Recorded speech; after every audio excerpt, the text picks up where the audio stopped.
Professor Rui Lucas dos Santos, muito obrigado pela sua disponibilidade agora ao nosso tempo.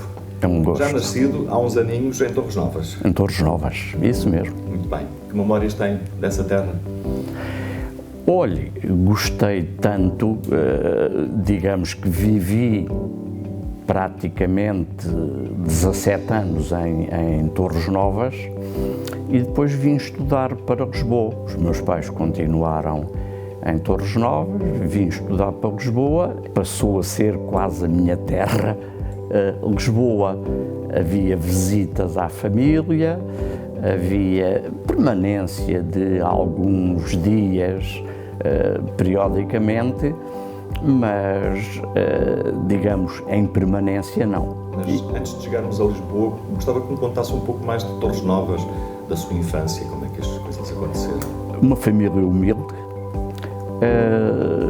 a escola primária foi feita junto ao colégio, à Igreja do Salvador. Mais tarde foi aberta, digamos, a escola industrial de novo.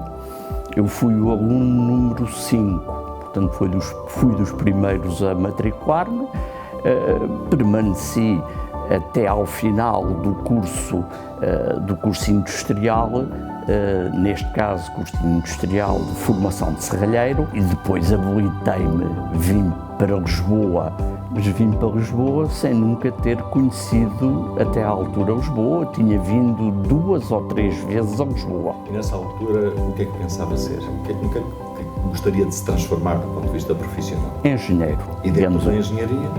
O meu sonho foi sempre ser engenheiro. Acabei por me matricular na altura no IIL, Instituto Industrial de Lisboa. Matriculei-me e tirei o curso que mais tarde passou a ISEL. Eu refiro isto porque ainda fiz uma cadeira, a última das cadeiras foi feita já no ISEL, ali assim para a zona dos Olivais. Era a nova instalação. Sempre gostei muito de engenharia. Trabalhei, digamos, em várias empresas, uma delas a 7 naves, e daí também o meu gosto por Setúbal. O curso do ISEL foi um curso de eletrotecnia e máquinas, o curso no técnico foi já de engenharia mecânica. Já optei. E fez-se engenheiro, não é verdade? É verdade. E fez-se engenheiro. Depois disso, e tentando, no fundo, recuperar um pouco daquilo que foi o seu percurso profissional, dá entrada em várias empresas, vai tendo, naturalmente, várias experiências. O que é que foi mais gratificante pelo facto de ter tido esse conjunto de experiências em contextos diferentes? Eu diria que essa experiência verificou-se muito mais tarde, quando comecei a lecionar, a importância, porque eu transmitia não só o conhecimento teórico que tinha de uma área, que foi sempre uma área com que eu estive, por assim dizer, mais ligada, à área da organização, e transmitir os conhecimentos teóricos em termos de organização foi muito bom. Mas eu ainda tinha uma coisa, que eram os conhecimentos práticos que adquiri em termos de organização. Isso dava-lhe uma mais-valia? Importantíssima. Eu diria que muitas vezes o professor fala de uma coisa teórica. Eu, para além disso, falava da prática dessa organização, do conhecimento da organização de diversas empresas, e depois, como tive a possibilidade de um desses empregos ser uma empresa de organização, que me proporcionava um contacto permanente com múltiplas empresas. No fundo, eles contratavam a organização de uma empresa e destacavam um dos seus colaboradores para ir fazer essa organização.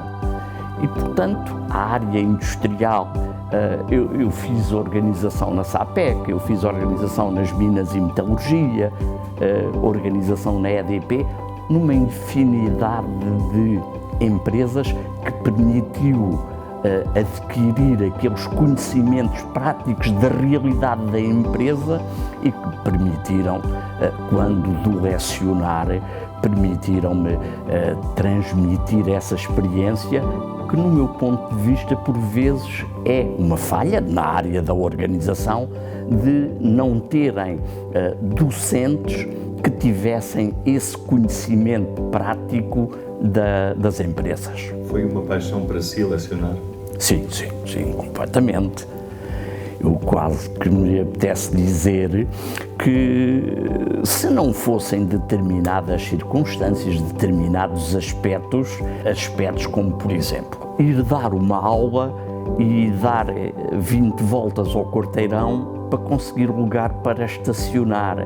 Ou seja, problemas como estes dificultam, por assim dizer, e essa dificuldade é crescente à medida que a idade vai aumentando. Para se conseguir perceber um pouco mais, porque o seu discurso é claramente um discurso entusiasmado. Isso é uma nota evidente. O que é que vem ao de cima quando pensa em lecionar? Eu diria os alunos. É aquilo que me apaixona, é a relação com os alunos. E essa relação sempre foi curiosa, não foi uma relação de facilitar. Eu diria que lecionei um pouco como no antigamente, com algum rigor, talvez exigência. E, portanto, essa relação com o aluno sentia que era gratificante. Aqui, nesta casa, começa justamente pela Escola Superior de Tecnologia de Setúbal. Exato. Em que as suas áreas de excelência, ou de lecionação neste caso, foram desenho técnico e elementos de máquinas. Exato. O que é que isto quer dizer exatamente? De uma forma resumida. O desenho técnico, no fundo, representa a parte tecnológica no sentido de identificar partes de máquinas, identificar através do desenho partes de máquinas. A outra parte de elemento de máquinas é mais no sentido mais técnico, mais tecnológico, mais no sentido de uma dificuldade maior. O desenho era, por assim dizer, a transmissão de qualquer coisa real. No outro caso, era a justificação técnica dessa realidade. Estamos numa sala particular, ao nível do Instituto Politécnico, estamos numa das salas, digamos, mais nobres da Escola Superior de Ciências Empresariais, onde o professor Lucas dos Santos teve um protagonismo e teve um papel particularmente interessante, já que acompanhou o projeto, o concurso, a adjudicação de obra. Como foi esse tempo?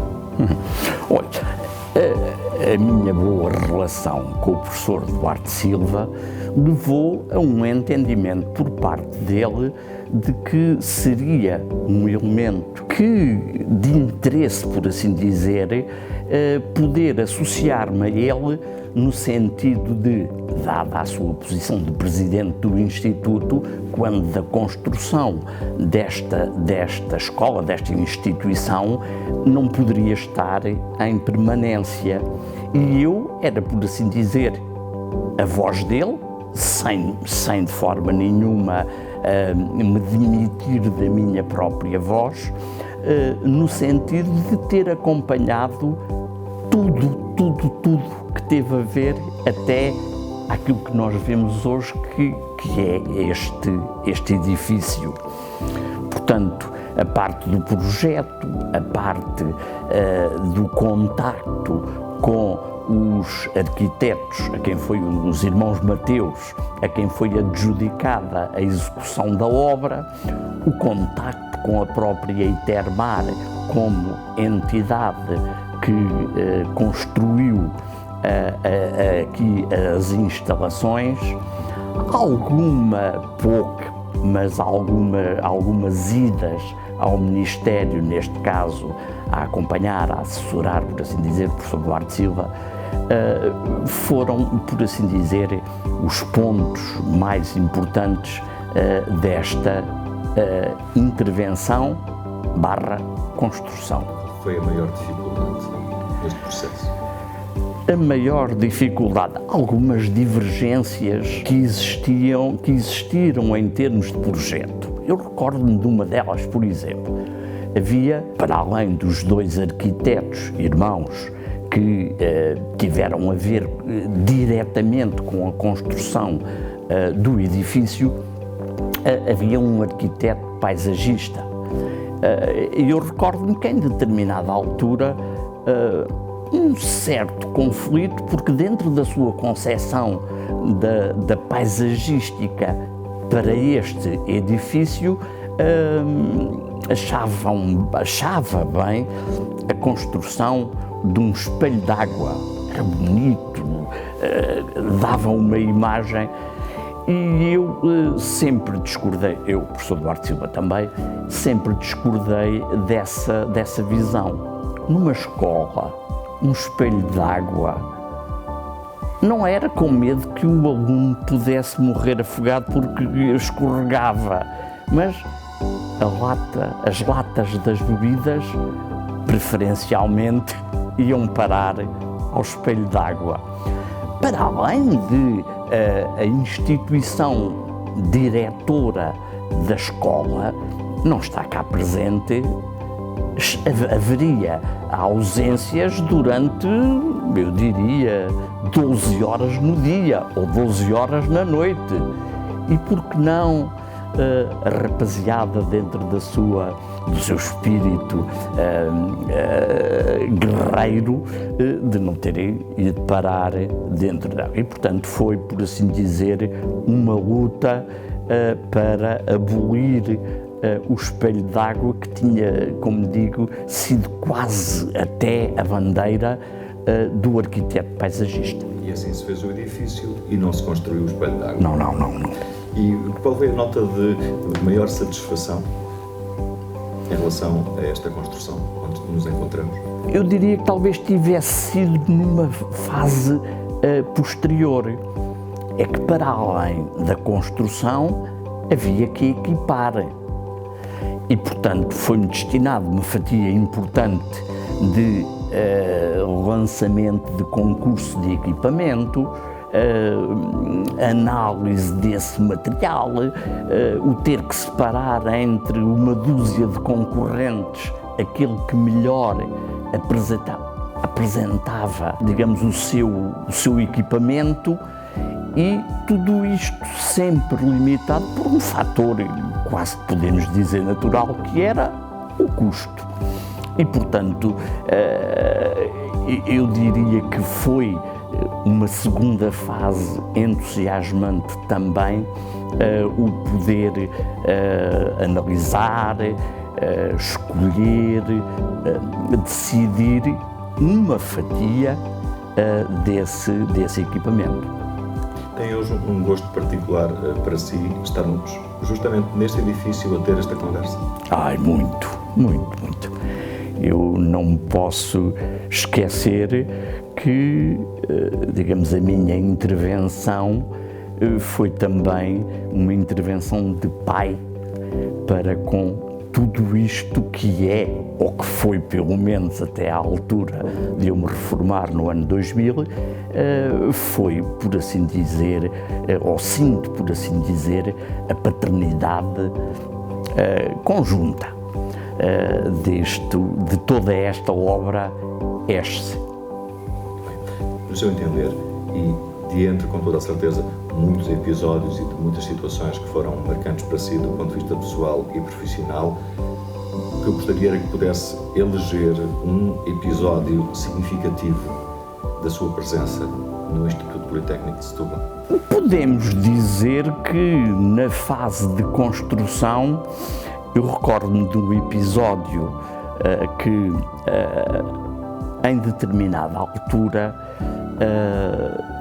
quando dá análise já na parte de construção do edifício, imagino foram detectados que as portas, as centenas de portas aqui assim da instituição teriam, eu tenho uma ideia de que estava previsto 4 dobradiças nas portas. Eu, mais o professor Duarte Silva, mas naturalmente sempre com uma ligação muito grande que tivemos, entendemos que, dado que isto não se tratava de portas pesadas, são portas leves, entendemos, salvo erro, que 3 dobradiças eram suficientes.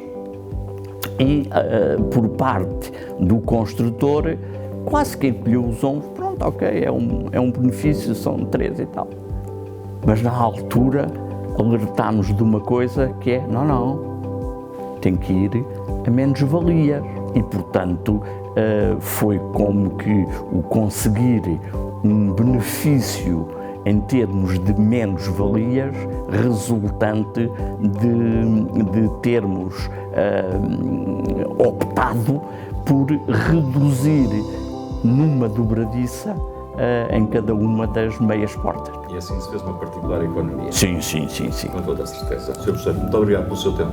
Eu é que tive muito gosto e quero-lhe agradecer o ter-me proporcionado este momento com alguma emoção, ter-me proporcionado poder recordar da forma como eu fiz aqui assim a minha Escola Superior de Ciências Empresariais.